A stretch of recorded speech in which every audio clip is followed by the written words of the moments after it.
Como ya sabemos, las ecuaciones diferenciales se utilizan en el área de ingeniería y asimismo en la rama de los circuitos eléctricos. Esto es porque los elementos que tienen los circuitos eléctricos, algunos elementos dependen con respecto al tiempo. Asimismo, existen 4 subclasificaciones de los circuitos eléctricos: RLC, RLC en serie con fuente, RLC en serie sin fuente, RLC en paralelo con fuente y RLC en paralelo sin fuente. Los circuitos eléctricos se encuentran en muchos y diversos dispositivos, desde aparatos electrónicos pequeños como calculadoras hasta máquinas muy grandes como autos o aviones.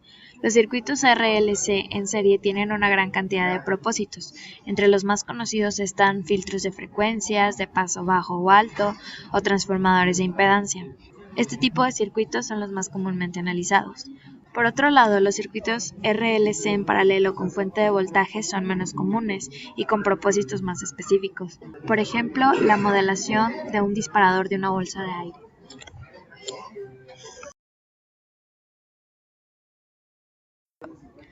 En un auto existen circuitos eléctricos dentro del sistema de bolsa de aire porque este, entre otras cosas, consta de un dispositivo de impacto cuya función es disparar la bolsa de aire en caso de una colisión, que a su vez desatará las reacciones químicas que inflan la bolsa. En otras palabras, el dispositivo de impacto junto con el disparador de la bolsa de aire y por supuesto otros elementos electrónicos como el acelerómetro forman un circuito eléctrico diseñado con el fin de proteger a los pasajeros. Dicho mecanismo de protección puede entenderse de una manera mucho más simple si se modela como un circuito eléctrico de tipo RLC en paralelo con una fuente de voltaje como se ve en la imagen. Este proyecto se relaciona específicamente con ecuaciones diferenciales ordinarias lineales de segundo orden no homogéneas. El circuito que presentamos se puede resolver a través de las leyes fundamentales de circuitos o métodos básicos, y las ecuaciones diferenciales que se obtienen se pueden resolver a través de Laplace, aunque nosotros preferimos utilizar el método de coeficientes indeterminados, al cual se recurre cuando hay ecuaciones diferenciales de orden superior con coeficientes indeterminados no homogéneas. Nuestro proyecto tiene 3 objetivos: analizar y resolver el circuito RLC que modela el comportamiento del disparador de las bolsas de aire, abstraer este método de solución para poder resolver otros circuitos RLC en paralelo con fuente de voltaje en un futuro, y explicar el planteamiento de resolución general de circuitos RLC para que los espectadores sean capaces de plantear ecuaciones diferenciales pertinentes en cualquier tipo de circuito RLC y resolverlas. En los circuitos eléctricos se encuentran involucradas ecuaciones diferenciales porque tanto el voltaje como la corriente y la potencia cambian a través del tiempo. Los circuitos eléctricos se analizan en 2 fases: tiempo menor que cero, conocido como estado estable, y tiempo mayor a cero. En el tiempo mayor a cero, los circuitos eléctricos tienen una respuesta inicial transitoria que tiende a estabilizarse después de un pequeño lapso de tiempo. En ecuaciones diferenciales también encontramos esta etapa transitoria que eventualmente tiende a cero y está acompañada de una exponencial. Lo observamos en las soluciones generales de las ecuaciones diferenciales, donde tenemos la solución particular o estable y una homogénea o solución transitoria. Para resolver los circuitos eléctricos es necesario entender leyes como la de Ohm o Kirchhoff y utilizar métodos de nodos o mallas. Estos métodos permiten plantear ecuaciones diferenciales para poder resolver el circuito.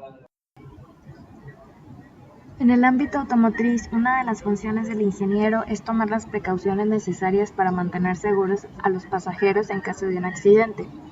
Una de esas precauciones es precisamente asegurarse de que el disparador de la bolsa de aire se active a tiempo.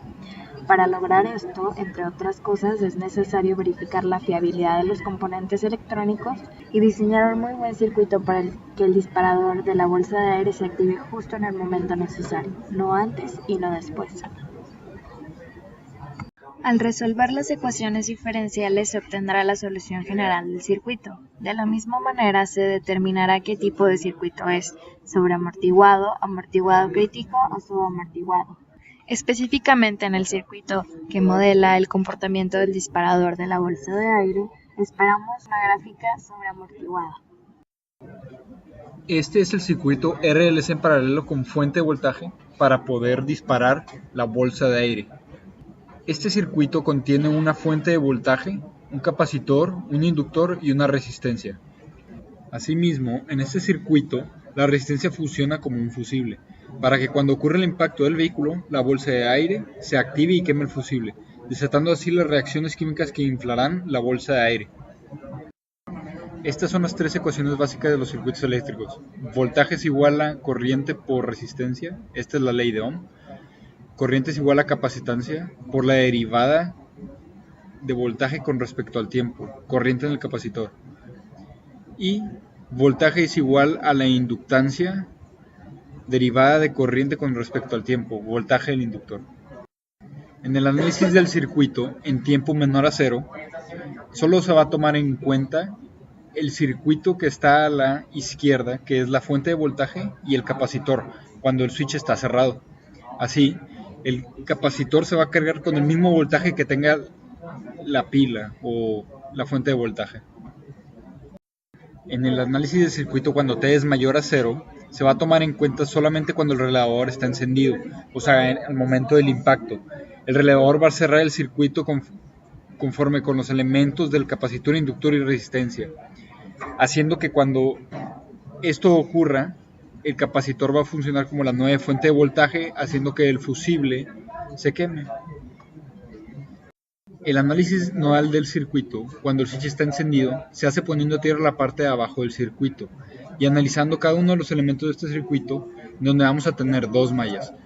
Asimismo, para poder sacar las ecuaciones del circuito con respecto a la corriente, primero sacamos la de la resistencia, que será el voltaje con respecto al tiempo entre la resistencia, más la ecuación de la inductancia, que es 1 entre L por la integral de voltaje con respecto al tiempo, más la fórmula de capacitancia, que es la derivada del voltaje con respecto al tiempo por la capacitancia. Todo esto igualado a 0. Asimismo, el método de coeficientes y determinados se deriva de la ecuación diferencial anterior para poder resolverse. Quedaría 1 entre R por la derivada de voltaje con respecto al tiempo, más 1 entre L por voltaje, más la capacitancia de la doble derivada de voltaje con respecto al tiempo, igualado a 0. Asimismo, el análisis del circuito cuando T es mayor que 0, el voltaje con respecto al tiempo se puede igualar a la suma algebraica de dos términos exponenciales que van decreciendo con respecto al tiempo. Asimismo, derivando la nueva igualdad de voltaje, obtenemos a n por s e a la st. Y asimismo, volviendo a derivar el voltaje por segunda vez, obtenemos a n por s cuadrada e a la st. Con estas nuevas igualdades de las derivadas de voltaje y sustituyéndolas en la derivada de la ecuación diferencial, y asimismo, ya habiéndola derivado entre c, sustituimos a ns cuadrada por e a la st en la segunda derivada de voltaje con respecto al tiempo. Asimismo, cada derivada de voltaje respectivamente con las derivadas correspondientes, y al final igualándola a 0. Esta ecuación la podemos simplificar sacando la ane a la st, multiplicándolo respectivamente por s cuadrada más 1 entre rc por s más 1 entre lc, igualando todo esto a 0. Ahora, con coeficientes constantes, sustituimos con lambda los valores de s, siendo así lambda cuadrada más 1 entre cr por lambda más 1 entre cl, todo esto igualado a 0. Después igualamos lambda, la fórmula general como se muestra a continuación. Con esto podemos determinar que alfa va a ser 1 entre 2 veces rc y que omega va a ser 1 entre la raíz cuadrada de L por C. Sustituyendo estos nuevos valores en la fórmula general, obtenemos lo siguiente. Utilizando el simulador de Multisim 12, graficamos el circuito con la fuente de voltaje de 5 volts. La imagen que se observa es el circuito en tiempo después de 0, ya cuando el switch ha sido cerrado y la fuente de voltaje ya no está en paralelo con nuestro circuito. Aquí tenemos un capacitor de 12 microfarads, el inductor de 12 microhenrios y la resistencia de 5 ohms en paralelo. Al momento de cerrar el switch, el capacitor empieza la descarga y utilizando estos valores, Luego los insertamos a la ecuación para sacar nuestras lambdas. Insertando los valores en la ecuación, ya obtenemos nuestros dos lambdas. Lambda 1 es igual a menos 427.63 y lambda 2 salió a menos 16.239. Ya con esto sacamos la ecuación general para nuestra corriente, que es el primer coeficiente por la exponencial a la lambda 1 por t, más el segundo coeficiente por la exponencial a lambda 2 a la t. Como observamos, este es el caso 1 que aprendimos en ecuaciones diferenciales, donde no tenemos ningún coeficiente repetido, por lo tanto no contamos con senos y cosenos. Y si aplicamos esto a nuestra clase de circuitos eléctricos, esto nos da una gráfica sobreamortiguada, un circuito sobreamortiguado. Bueno, como conclusión, consideramos que este proyecto y con las aplicaciones de este problema en específico de circuitos, observamos de una manera muy clara cómo se aplican los conocimientos adquiridos en nuestra clase de ecuaciones diferenciales con la área que todos tuvimos en común, que fue la clase de circuitos. Nos parece muy importante destacar que utilizamos uno de los muchos métodos que se podían utilizar para resolver este problema. Pudimos haber utilizado separación de variables o Laplace, y en este ejemplo en específico utilizamos el método de coeficientes indeterminados.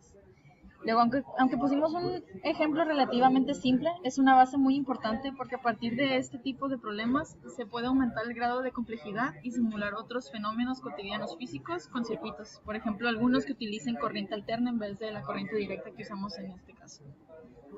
Luego, como reflexión, consideramos que las ecuaciones diferenciales deberían de ser las primeras materias que llevamos, y ya sea antes o durante las primeras materias propias de la ingeniería, ya que se hace alusión a muchas de las ecuaciones en nuestras clases de circuitos 1 y 2, matemáticas 3 y 4, en la clase de electrónica y en la de electricidad y magnetismo. Entonces estuviera muy bien ya tener un